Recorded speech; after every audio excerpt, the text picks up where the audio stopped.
Hola a todos. A ver, pensemos en algo. ¿Qué pasaría si la próxima generación, en lugar de simplemente heredar un país, tuviera la tarea de diseñarlo desde cero? Pues aunque suene un poco a ciencia ficción, hoy vamos a ver una iniciativa educativa en Guatemala que está haciendo precisamente eso, convirtiendo a sus estudiantes en los arquitectos de su propio futuro. La pregunta de partida es enorme, ¿verdad? ¿Cómo se le enseña a alguien a construir una nación entera? Es un desafío universal, vamos, de los que quitan el sueño. Pero, y aquí viene lo interesante, puede que una respuesta, y una bastante sorprendente, venga de un sitio tan inesperado como un aula de secundaria.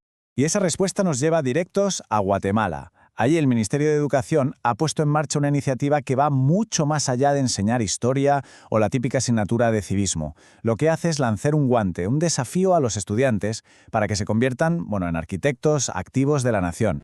Bien, para entender cómo funciona todo esto hay que hablar del proyecto de nación.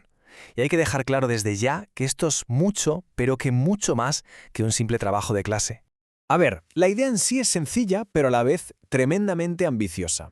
Se trata de pedirle a la gente joven que no se quede solo en señalar los problemas del país, sino que vaya un paso más allá, que diseñe soluciones.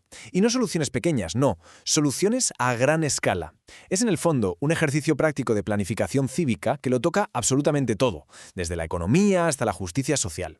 Y esto supone un cambio de mentalidad, fundamental. Es que en una etapa educativa anterior, los estudiantes suelen trabajar en su proyecto de vida, algo muy individual, pero con esto de repente el foco se abre, se expande, hacia una responsabilidad colectiva. La pregunta clave deja de ser ¿quién quiero ser yo?, para convertirse en ¿qué queremos que sea nuestro país? Es un salto enorme. Claro que para construir algo tan grande hacen falta unos cimientos bien sólidos. Así que vamos a ver ahora cuáles son esas ideas clave, esos pilares, que los estudiantes tienen que dominar antes de ponerse manos a la obra. El primer pilar, el primer gran concepto, es la ciudadanía. Pero ojo, no entendida simplemente como tener un pasaporte. Se trata de algo mucho más profundo, de entender que pertenecer a una comunidad significa que por un lado hay derechos que se puedan reclamar y por otro hay responsabilidades que se deben asumir. Es la doble cara de la misma moneda. Y para que este concepto tan grande sea más fácil de manejar, el proyecto lo divide en 4 dimensiones que están, por supuesto, conectadas entre sí. No se habla solo de lo político, de ir a votar y ya está. No. Se habla también de la dimensión social, de la solidaridad, de la cultural, que es el respeto al patrimonio común, y de la económica, que es clave, garantizar derechos como el acceso a un trabajo digno. Y junto a la ciudadanía, el segundo pilar, que es inseparable del primero, los derechos humanos, se plantean como la base, el fundamento ético sobre el que se tiene que construir cualquier sociedad que aspira a ser justa y pacífica. Podríamos decir que son como las reglas del juego para que se respete la dignidad humana. Algo crucial en este proyecto es que los estudiantes entiendan que los derechos humanos no son algo estático, grabado en piedra.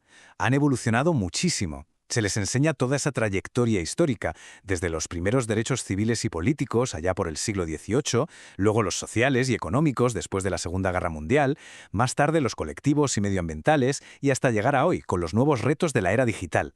Entender este contexto, claro, es clave para el trabajo que tienen que hacer. Bueno, pues una vez puestos estos cimientos teóricos, llega el momento de pasar a la acción. Aquí es donde la cosa se pone seria, y los estudiantes se arremangan y se convierten ni más ni menos que en investigadores sociales. Y no es una investigación teórica y abstracta, para nada. Se enfoca en temas que son súper relevantes para la realidad de Guatemala.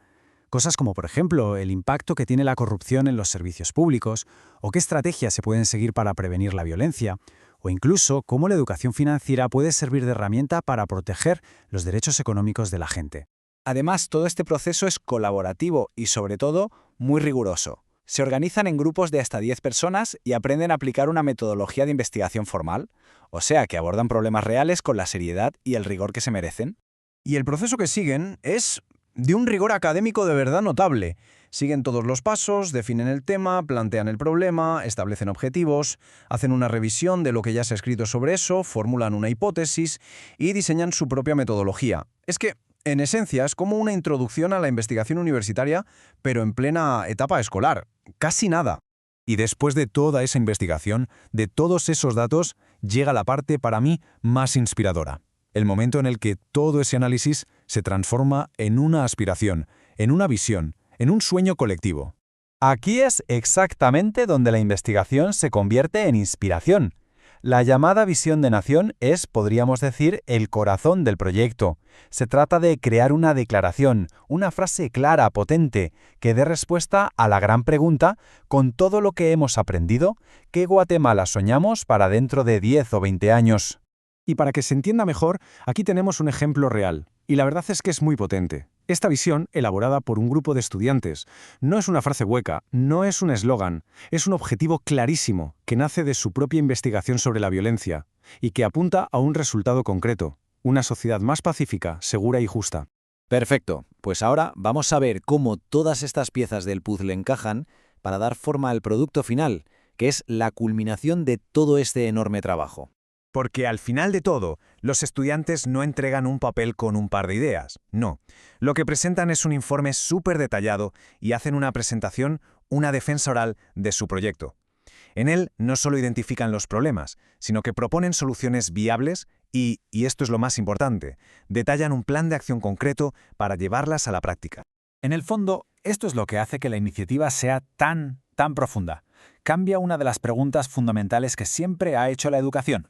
Ya no se trata solo del desarrollo personal, sino que va mucho más allá para fomentar un verdadero sentido de la responsabilidad cívica, un compromiso real con el futuro de todos, con el futuro colectivo.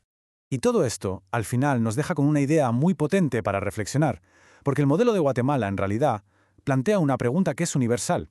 Si en todos los países se le diera a la gente joven esta misma tarea, la de diseñar el futuro, con toda su energía, con su perspectiva, sin los vicios del pasado, ¿qué clase de mundo construirían?